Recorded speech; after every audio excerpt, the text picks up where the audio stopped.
So I was driving from Denver to the farm with a dead cat in the back seat of my car. She was a stray I used to feed off my back step. She'd sleep outside and she'd walk in the rain. Once, after a blizzard, she spent a month trapped in the sewers where she survived by eating baby raccoons. When the snow melted, she crawled out of the storm drain, mangy and wet with a chunk of skin missing from her left side. She rubbed against my shin and got pus on my britches. She was tough. She got better. I don't mind cats, but I hate cat lovers. I loved this cat. Nothing can survive poor kids. Poor kids in the city in the summer are apocalyptic. They wander the neighborhood with spray paint and sticks. Tag it, break it, steal it, kill it. I don't know what they did to her, or if they even did it, but when I found her wheezing on my back step, I could tell that something mean had happened. She was all bent up and crooked, and blood was coming out of her fur like sweat. I picked her up. She was a tiny thing. I held her until she died. I put the cat in a cardboard box and waited for dark. I couldn't bury her in the backyard. I was a renter. I couldn't risk the next tenant digging her up and playing with her skull. So I was driving to the farm with the dead cat in the back seat of my car with the intention of burying her in the pasture where my dad had been burying dogs for 50 years.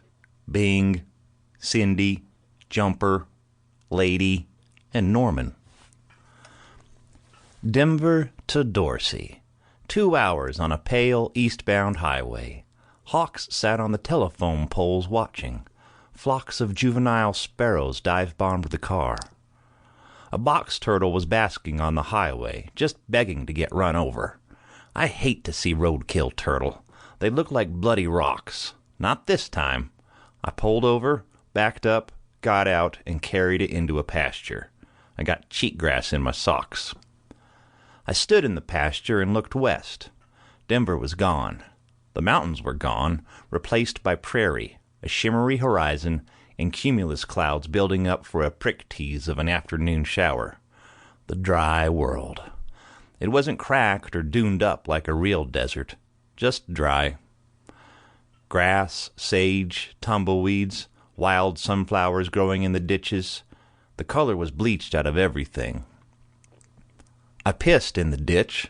The puddle huddled to itself like mercury. The ground didn't want the moisture. I have anosmia, which means I don't have a sense of smell. I was born that way. I was 12 years old before I became aware of the condition. I had always assumed I couldn't smell because I wasn't trying hard enough. But one day I was driving the tractor and the cab filled up with dust. Then I noticed flames coming out of the steering column. The dust was smoke. I shut off the engine and emptied my water jug on the fire. It occurred to me that if I couldn't smell smoke, then maybe there was something wrong with me.